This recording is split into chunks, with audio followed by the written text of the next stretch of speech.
E dopo questo servizio la linea va in Veneto al collega Paolo Zeriali per notizie e aggiornamenti relativi all'Alto Adriatico. Buonasera cari telespettatori dalla redazione Alto Adriatico, vado subito a presentare quello che è il nostro ospite di oggi, il consigliere regionale Valdegamberi dell'UDC.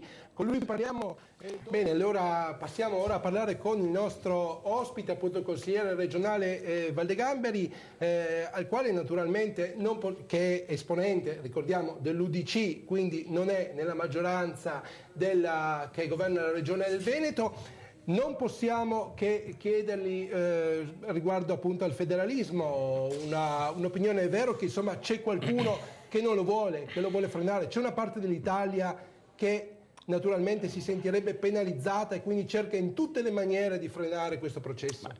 Io non vorrei scendere nel dare delle letture che sono sempre quelle solite letture che si danno, che c'è qualcuno che sta boicottando o sabotando. Non mi sembra che ci sia questo, anche perché il federalismo so che l'ultimo atto se ne parlerà fra poco e la maggioranza ha i numeri se vuole per approvarlo, e il problema è che questo federalismo non darà nessun risultato. Però l'UDC non l'ha votato. Ma noi non l'abbiamo votato all'inizio semplicemente per questo, perché se questo federalismo così com'è porta solo a aumentare le tasse al Veneto, alle regioni virtuose, guarda l'intervista stessa di Gentilini che mi ha preceduto dice che qui non ha cambiato niente, anzi tagliano le risorse ai comuni, aumentano le tasse. Abbiamo Zaia che è preoccupato ad aumentare l'IRPEF, a introdurre tasse di scopo sul turismo, insomma aumentare la pressione fiscale, e questo vuol dire che è un federalismo che non porta nel risultato che il Nord si aspettava. Perché? Perché occorre, accanto alle riforme della ripartizione delle risorse, occorre anche la riforma sulle strutture, riforme strutturali. Non possiamo mantenere in piedi questo pachiderma di questo sistema pubblico attuale che costa tantissimo, che è il più pesante in Europa e pretende di avere risorse aggiuntive. Questa è una piena illusione, è una presa in giro per i cittadini. Noi abbiamo detto sì al federalismo come principio, però non a questo federalismo che non toglie niente, anzi aumenta le spese. Oggi si parlava addirittura di creare nuove province, di creare nuove regioni, e se uno leggeva la stampa di oggi, stiamo moltiplicando la spesa pubblica. Noi dobbiamo invece togliere i troppi livelli di governo. Per esempio le province che erano nel programma del PDL e della Lega di toglierle, come era nel programma dell'UDC da opposizione. L'unico che sta appoggiando l'eliminazione delle province è l'UDC. Oggi stanno rafforzando queste province, dove hanno nuovi compiti, nuovi incarichi, e quindi creano ancora di più spesa pubblica, e questa si cascherà poi, che ricadrà sulla popolazione che dovrà pagare più tasse, sia le imprese che le famiglie. Ridurre la spesa pubblica può significare anche ridurre il personale, tagliare, licenziare da parte dei comuni. Noi abbiamo detto il posto pubblico che non sia più sicuro. Occorrono misure che siano coraggiose, e di questo il governo non è in grado di farle, e questo che noi incalziamo. Noi non siamo contro il principio del federalismo, siamo contro al modo di attuare in maniera demagogica che porterà, ripeto, sta già portando a un aumento delle tasse. Abbiamo una regione Veneto che riceverà i prossimi 2 anni il 30% di risorse, tolto le spese sanitaria, in meno di prima. Ma che federalismo è questo, che lui toglie risorse? Tra l'altro dobbiamo anche dire, Gentilini ha detto non dobbiamo penalizzare. Io mi appello ai miei rappresentanti romani, ma i suoi rappresentanti romani sono quelli che non si sono nemmeno presentati sul tavolo delle regioni. Il nostro presidente Zaia,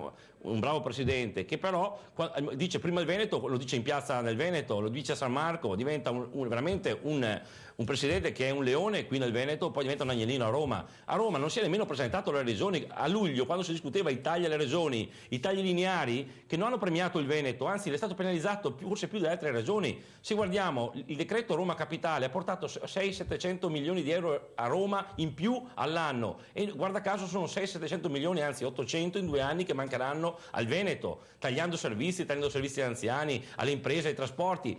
Capiste che quindi noi vogliamo come UDC fare un'azione di verità, dire le cose come stanno, non vogliamo prendere in giro la gente, e questo non è un'opposizione perché siamo centralisti, tutt'altro. Le autonomie locali è sempre stato un valore che fa parte della nostra cultura, tant'è che ricordavo prima il conduttore fuori onda che la legge più federalista che noi abbiamo avuto nella storia, molto più di quella che stanno facendo, è la 142 del 90, quella sulle autonomie locali, dove ha dato un ruolo importante ai comuni. È pur vero che oggi occorre rivedere la struttura dell'apparato dello Stato. Gli stessi comuni, abbiamo il 75% dei comuni in Italia, abbiamo comuni con 200 abitanti, abbiamo il 75% dei comuni che hanno meno di 5.000 abitanti, signori, con consigli di amministrazione, con aziende, con consulenti. Un'azione di semplificazione dobbiamo fare. Un'altra battuta, perché dobbiamo appunto andare veloci. Lei fa parte dell'UDC, partito che certamente trae ispirazione storicamente dalla Democrazia Cristiana, che ha governato per molti decenni l'Italia. Quindi in qualche modo sente una corresponsabilità, insomma, nel fatto che poi si sia creata questa macchina pachidermica, questa spesa pubblica così grande e anche questo debito nei così primi grande anni, in Italia. allora, c'è la storia da guardare. Negli anni 90, quando è esplosa, perché nei primi decenni del dopoguerra la spesa pubblica era sotto controllo, è esplosa nei governi centrosinistra negli anni 90, perché 80 e negli anni 80 poi all'apice con Tangentopoli si è chiuso il capitolo. Esplosa perché c'è stata una grande pressione, c'era anche un partito comunista molto forte che portava quindi a continue elargizioni per cercare del consenso ad ogni costo, ma c'erano delle ragioni anche storiche. Ma al di là di questo, da allora che c'era un debito pubblico pare... Diciamo che c'è stato un debito per evitare che i comunisti vincessero le elezioni. C'era una continua trattativa, dobbiamo dare le letture nel contesto storico. Allora, però se mettiamo la spesa pubblica allora pari a 100, oggi è 400 rispetto all'ora, eppure, però allora c'era anche un patrimonio pubblico, c'erano tutte le aziende che erano pubbliche, poi sono state privatizzate, ma la spesa pubblica è passata da 100 a 400, quindi capisco chi ha fatto 100, ma chi da 100 ha passato a 400,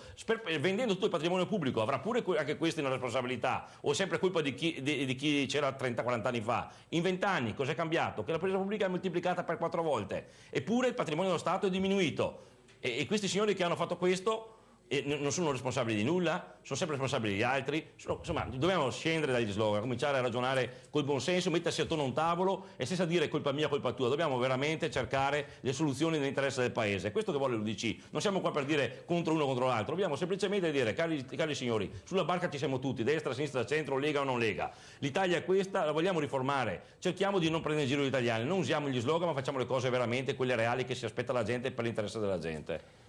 Bene, io ringrazio il consigliere Valdegamberi, proseguiamo con le altre notizie. C'è stato